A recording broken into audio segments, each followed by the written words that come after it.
कई बार हमने चक्रवर्ती सम्राट भर्तृहरि जी का चरित्र सुनाया है। लक्ष्य, उन्होंने जब यौवन अवस्था हुई तो बहुत ही विवेकवान थे, बहुत बुद्धिमान थे।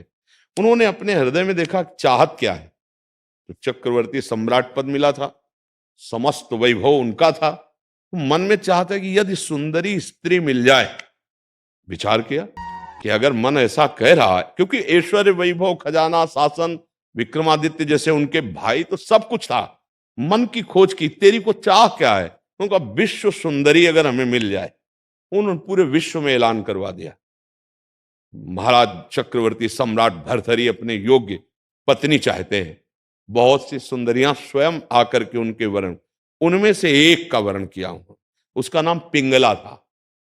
बहुत ही सुंदर, सर्वांग सुंदर, जैसा उनके मन में कल्पना थी वैसे ही मिल गई। अब तो खुशी हो जाना चाहिए। उन्होंने मन में विचार किया अगर हम लोगों से मिलते रहेंगे, राष्ट्र सेवा करेंगे, तो शायद हम सुख ना खोज पाए। बहुत बुद्धिमान थे।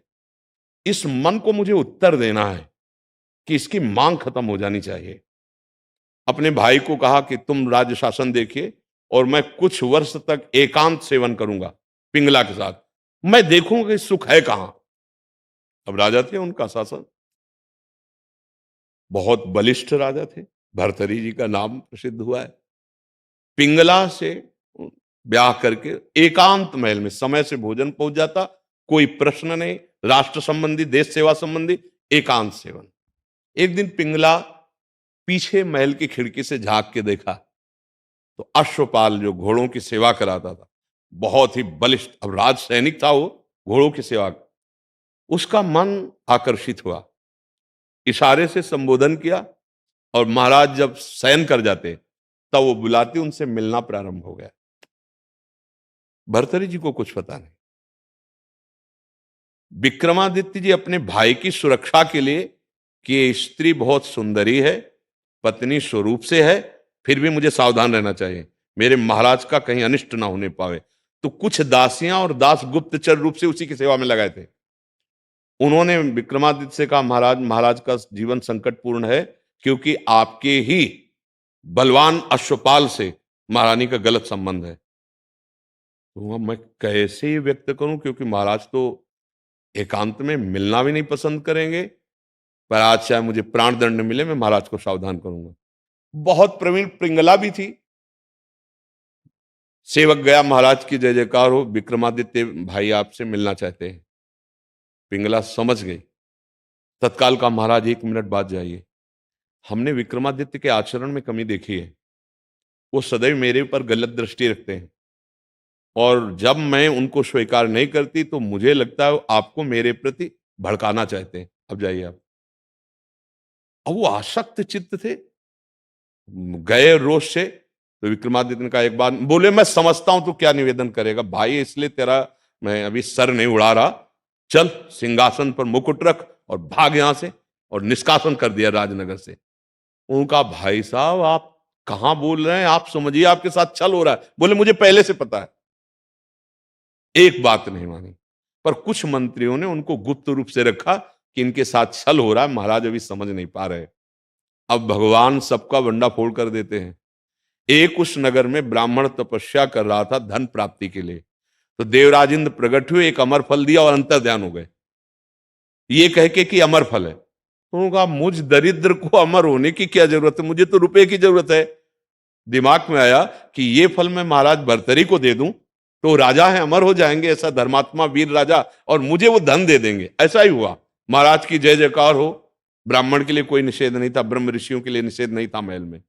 महाराज ये अमर फल मुझे तपस्या से मिला, मैं समझता हूं आप जैसे धर्मात्मा बलवान प्रजा रक्षक यदि अमर रहेंगे तो सुख ही रहेगी प्रजा, और मुझ गरीब को धन चाहिए। आदेश कर दिया खजाने से जितना इनको जब धन चाहिए दे दिया जाए। खूब अपार धन था। फल को लिया, उन्होंने सोचा इस फल को मैं पिंगला को खवा दूं, क्योंकि मैं पिंगला से बहुत प्यार करता हूं। मैं जी के क्या करूंगा अगर पिंगला मर गई। बुलाया पिंगला को और कहा ये अमर फल लीजिए, ये मेरे देश के ऋषियों की तपस्या का फल है, आप इसे खाइए, आप अमर हो जाएंगे। हाँ महाराज मैं पालूं। बोले नहीं मेरे सामने नहीं महाराज, स्नान करके पवित्र अनुष्ठान से फिर मैं पालूं। आपको विश्वास नहीं? महाराज ने कहा ठीक है।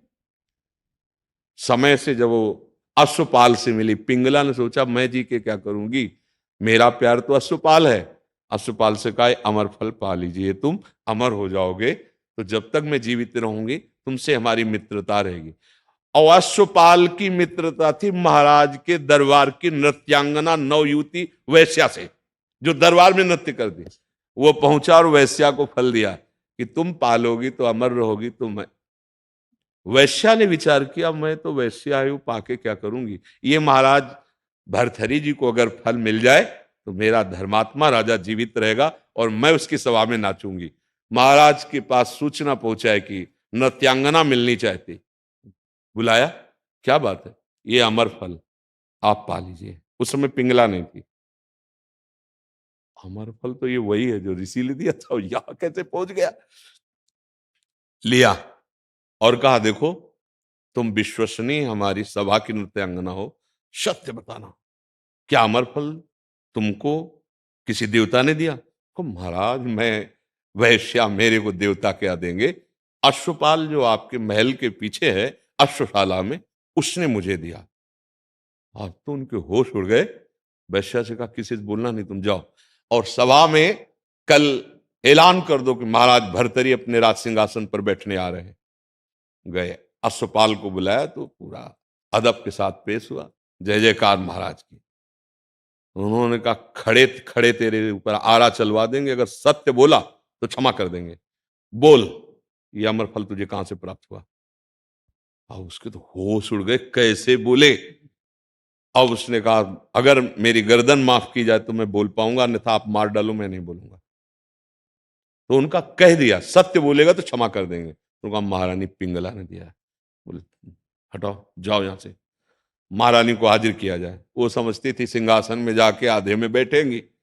बुलाया और सामने खड़ी किया और तलवार खींची और सब सभा को कहा देखो हमारे देश के ऋषियों की तपस्या का फल, इसको मैंने अमर फल पवाया था और मैं तलवार से मारूंगा, ये मरेगी नहीं। तो जे तलवार, उनका महाराज मारना मत। क्यों? अमर फल पे संशय क्या? तो उनका पाया ही नहीं। क्यों?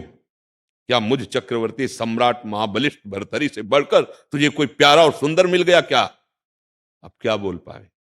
बस मुकुट उतारा सिंहासन पर, कब धिक्कार है इन भोगों को।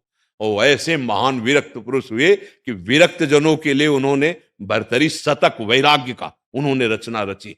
ऐसे महापुरुष तपस्या कि धिक्कार है इन भोगों को। मुझ चक्रवर्ती सम्राट से पिंगला संतुष्ट नहीं, पिंगला से अश्वपाल संतुष्ट नहीं, वो वैश्या से प्यार। ये क्या चरित्र है जीवन? तो लक्ष्य एक, जब तक भगवान का आश्रय नहीं, भगवान का भजन नहीं, तो चक्रवर्ती सम्राट अपने वैभव संपन्न महल में भी ऐसी विश्व सुंदरी से संतुष्ट नहीं हो पाया, विश्व सुंदरी उनसे संतुष्ट नहीं हो पाई। एक अश्वपाल, ये मन की चाल है। अगर हम लक्ष्य यही संसार के भोग बनाएंगे भैया, तो कभी किसी को संतोष मिला हो तो बताना। भगवान शुक्राचार्य की पुत्री देवयानी, भगवान शब्द लगता है शुक्राचार्य जी के आगे, और उनकी पुत्री देवयानी, जिनको देखकर गंधर्व और देवता भी मोहित हो जाए, ऐसी सुंदरी, महाराज ययाति से उनका ब्याह हुआ। संतुष्ट नहीं हुए अपने पूरे जीवन में। फिर पुत्र की जवानी ली, उससे फिर भी संतुष्ट नहीं हुए। तब उन्होंने धिक्कार है और लिखा कि भगवत विमुख एक पुरुष को संपूर्ण सृष्टि के भोग मिल जाए तो भी संतुष्ट नहीं होगा।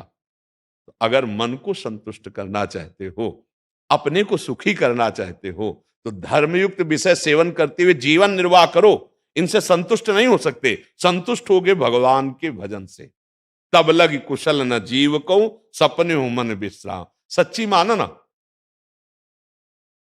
एक भी स्फुरणा हृदय में नहीं होगी जब आपकी स्थिति आएगी।